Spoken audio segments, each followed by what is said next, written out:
Pois é, aqui estamos, prontos para ter uma comunicação com você, que está sempre firme aqui no canal, cumprimentando, elogiando e criticando. Continue assim.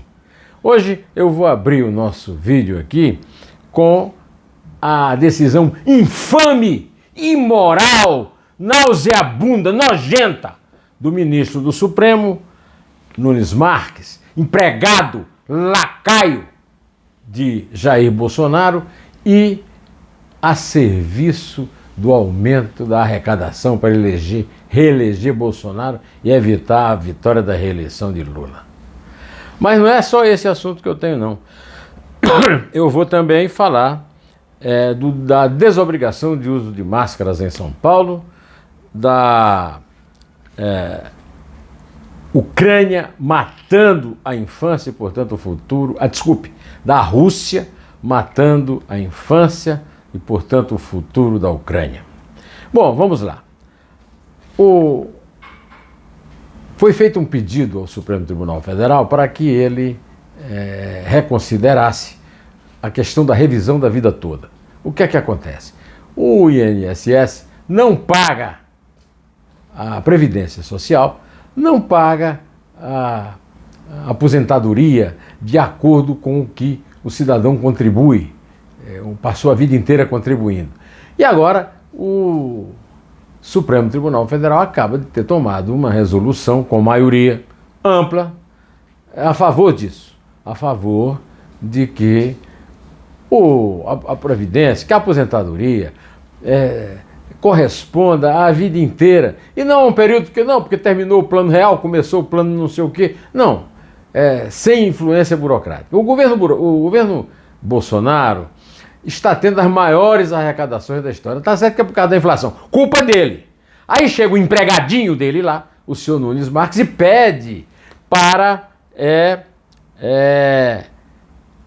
que um destaque nessa decisão para que vá para um julgamento presencial, partindo tudo do zero. Igualzinho ao que eles conseguiram com o Lula, adversário do Bolsonaro na eleição, que voltou tudo para o zero. Mas isso não inocentou, mas estão sendo fechados todos os processos dele. Sabe lá Deus o que é que vai acontecer nesse. Agora, é o interesse de quem? É o interesse de um cofre que está abarrotando com recordes de arrecadação e prejudicando trabalhadores brasileiros que passaram a vida inteira trabalhando. Se eu fosse líder de algum movimento aí, estaria usando isso como prioridade na campanha contra esse senhor Jair Bolsonaro, que coloca lá, com a ajuda do senhor Ciro Nogueira, gentalha como esse Nunes Marques. Bom, o Supremo Tribunal Federal é também tratado no assunto do professor Modesto Carvalhosa, professor de Direito da USP, no jornal Estado de São Paulo de hoje. O artigo chama-se o STF e a consolidação do patrimonialismo. Eu não tenho aqui como ler o artigo inteiro, que era o que eu gostaria de fazer, porque o Modesto merece, mas eu vou ler para vocês a conclusão. Podemos até viver num Estado democrático, na medida em que entre nós prevalecem as liberdades públicas, mas não temos um Estado de direito em que as leis necessariamente devem ser legítimas para atender principalmente ao interesse público e ao bem comum. No Brasil, tal requisito não é exigido pelo STF. Na realidade, vivemos num regime patrimonialista em que há promiscuidade institucional entre o dinheiro público e o privado. Sobretudo, não atentou o Supremo Tribunal Federal ao referendar o fundo eleitoral, outro absurdo que foi perpetrado lá na cúpula da Justiça, para o princípio da moralidade inscrito no artigo 37 da nossa Constituição Federal. Esses é que são os guardiões da moralidade pública e da constitucionalidade, ou seja, da rigidez da democracia no Brasil. Estamos também vivendo um momento de grave crise sanitária e o estado de São Paulo, a cidade de São Paulo, imitando a cidade do Rio de Janeiro, liberou o uso de máscaras em espaços públicos. Isso vai ter uma repercussão muito grande no aumento dos casos de hospitalizados, nas idas para as UTIs. Eu, sinceramente, não sei. É um problema matemático e exclusivo de especialistas em saúde pública. Agora, uma coisa eu sei. Qual é a complicação de usar uma máscara?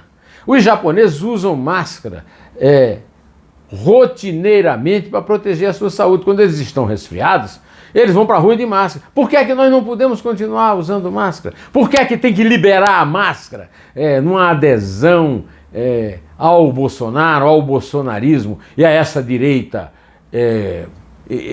extrema, extremada, estúpida e imoral? Não tem sentido isso. Não tem sentido provocar o contágio e depois fazer as contas. Olha, tomamos uma medida precipitada. Por que é que não espera? Não espera. Ontem eu dei uma informação errada, falei em 200 mortes. Não, ontem nós tivemos 600 mortes num dia, em 24 horas. E os caras estão liberando máscara. Pelo amor de Deus. Bom, a Ucrânia está acusando a Rússia de bombardear uma maternidade e um hospital infantil, tendo vítimas sempre infantis. Sempre que morre uma criança, eu lembro que a Rússia está matando o futuro da Ucrânia. E quem não concorda com isso está sendo conivente com esse tipo de atitude. O meu amigo Adalbertovski, por exemplo, não está. Ele publicou esta semana um artigo brilhante no blog do nosso amigo comum, que foi ele que me apresentou, Magno Martins, lá em Recife. O Magno está em São Paulo, cuidando da integridade do blog dele, do blog do Magno, que é atacada pelo PSB, o partido ao qual aderiu o Alckmin. Olha, grande coisa você fez, Alckmin. Aderiu ao PSB, que persegue o Magno, para ser vice do Lula.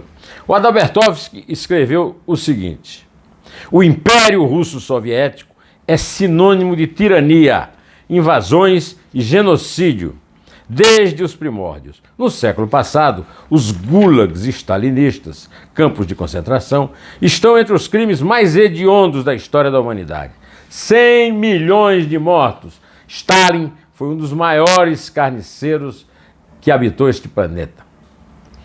O Holodomor, instalado pela União Soviética em 1932 e 1933, no auge da repressão bolchevique, matou 4 milhões de ucranianos de fome e inanição.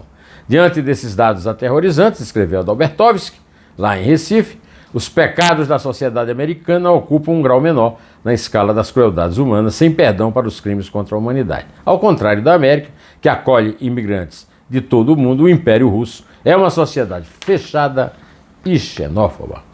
Nós tratamos desse assunto também, da guerra da Ucrânia, em 2 programas que eu faço com convidados aqui, que eu publiquei na semana passada. No sábado eu publiquei uma entrevista com o ex-ministro da Fazenda, do Meio Ambiente e da Amazônia Legal, Rubens Recupero, que também foi embaixador em Washington.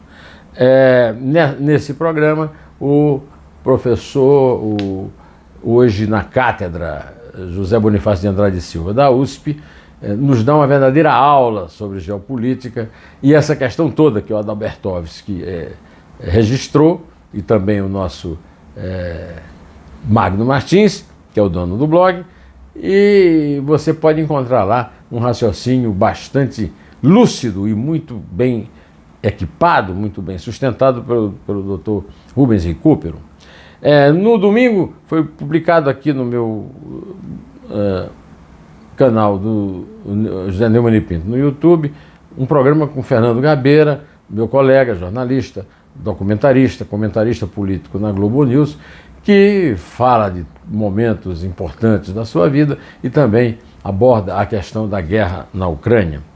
Para a semana que vem, nós temos uma entrevista com Celso Laffer, que foi chanceler e é professor emérito da USP de Filosofia e de Política, em que tratamos da trajetória da grande filósofa judia alemã Hannah Arendt, apontada por Dolino, Luiz Geraldo Dolino, que eu entrevistei no dia 15 de outubro, como uma pessoa que é muito necessária no debate político do Brasil hoje.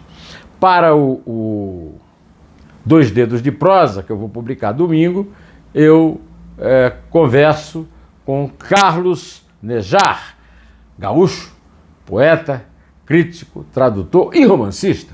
O último romance dele é esse aqui, publicado pela mesma editora que publicou o meu livro, aqui na coleção Minotauro, a editora é a Almedina. É uma editora portuguesa que está fazendo sucesso no Brasil. O nome do livro é O Sinal da Águia e é um romance espetacular. Acabo de ler, é um romance de 100 páginas, fácil de ler, instrutivo, e cada frase desse romance é um verso, é uma lição para a vida.